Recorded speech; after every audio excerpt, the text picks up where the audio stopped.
ঢাকা মহানগরের অন্যতম গুরুত্বপূর্ণ আসন ঢাকা ১৪।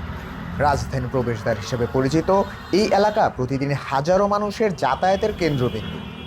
তবে জনসংখ্যা ও নগরায়নের চাপের সঙ্গে তাল মিলিয়ে নাগরিক সুবিধা বাড়েনি এই অঞ্চলে। গাবতলীর দূষণ আর মিরপুরের জলাবদ্ধতা ও মশার উপদ্রব সবটা মিলিয়ে এই আসনের বাসিন্দাদের জীবনমান দুঃসহনীয় হয়ে উঠেছে। এলাকায় সমস্যা বলতে সমস্যা তো আছে, সমস্যার তো শেষ নাই।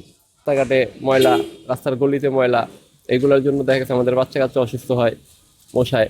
জলবদ্ধতা হয়তো রাস্তাঘাটে হয়, মাঝে সাঝে পানি। স্থানীয় বাসিন্দাদের অভিযোগ, নির্বাচনের সময় নানা প্রতিশ্রুতি দেওয়া হলেও বাস্তবায়ন হয় খুব কম।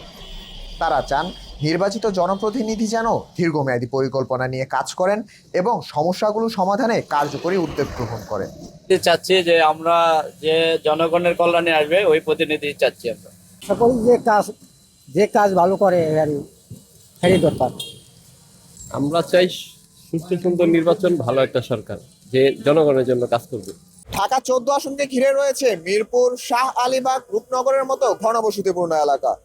দখল, দূষণ, যানজট, জলাবদ্ধতা এবং স্বাস্থ্য সংকট সব মিলিয়ে রাজধানীর গতিশীলতাকে প্রভাবিত করছে ঢাকা ১৪ আসনের সমস্যা।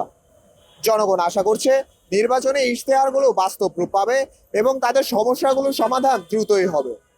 ইয়াকুব আলী মোল্লা, নাগরিক প্রতিদিন, ঢাকা।